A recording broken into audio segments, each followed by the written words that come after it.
Apa itu ekosistem? Ekosistem merupakan suatu sistem yang terbentuk karena adanya hubungan timbal balik antara makhluk hidup dengan lingkungan hidup, dan di antara keduanya tidak dapat terpisahkan. Ekosistem terdiri dari komponen biotik dan komponen abiotik.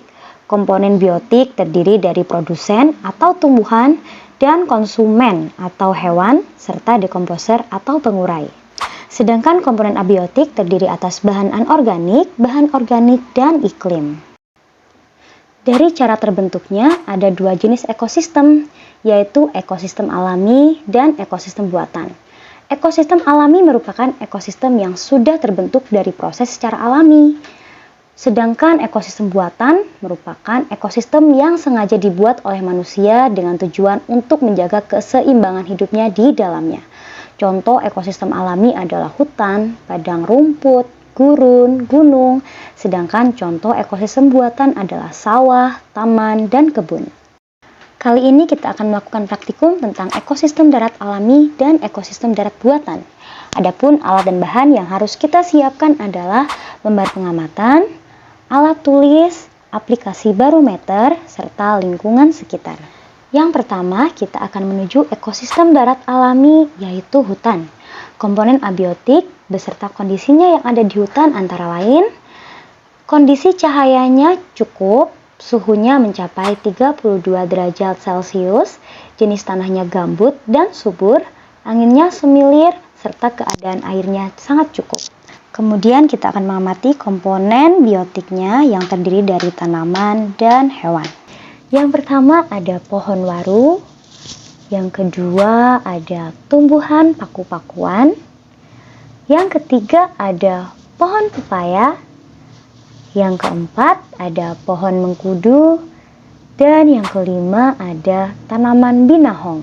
Kelima tanaman tersebut saling berinteraksi dengan komponen abiotik di lingkungannya, di mana tanaman membutuhkan cahaya matahari, air, dan juga tanah untuk membantu proses pertumbuhan dan perkembangannya. Selain itu, dalam beberapa tanaman juga membutuhkan hewan yang dapat membantu proses penyerbukan. Selanjutnya kita akan mengamati beberapa hewan. Yang pertama ada lebah, yang kedua ada laba-laba, yang ketiga ada kutu putih, yang keempat ada semut, dan yang terakhir ada kupu-kupu merbabu. Hewan-hewan tersebut juga berinteraksi dengan komponen biotik dan abiotik di lingkungannya. Mereka membutuhkan air, oksigen, dan makanan untuk terus bertahan hidup dan berkembang biak.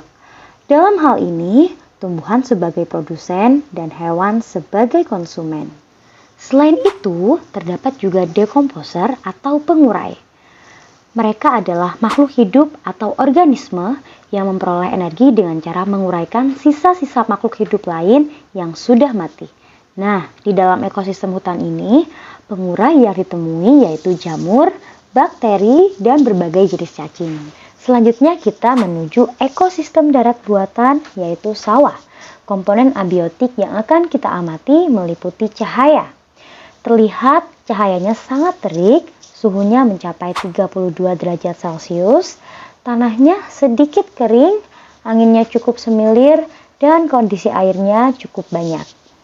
Adapun komponen biotik yang kita temukan pada ekosistem sawah, yang pertama ada padi, yang kedua ada rumput, yang ketiga ada pohon jagung, yang keempat terdapat tumbuhan putri malu, dan yang kelima ada pohon tebu.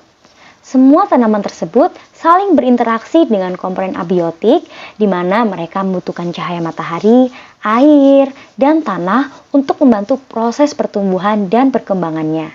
Selain tumbuhan, komponen biotik lainnya adalah jenis-jenis hewan. Yang pertama ada siput, selanjutnya ada semut, yang ketiga ada kadal, yang keempat terdapat belalang, dan yang kelima terdapat capung. Hewan-hewan tersebut juga saling berinteraksi dengan komponen biotik dan abiotik lainnya. Mereka membutuhkan air, oksigen, dan makanan untuk terus bertahan hidup. Adapun dekomposer atau pengurai yang ditemukan di ekosistem sawah adalah jamur dan cacing. Berikut adalah tabel hasil pengamatan komponen abiotik dan biotik ekosistem darat alami dan ekosistem darat buatan.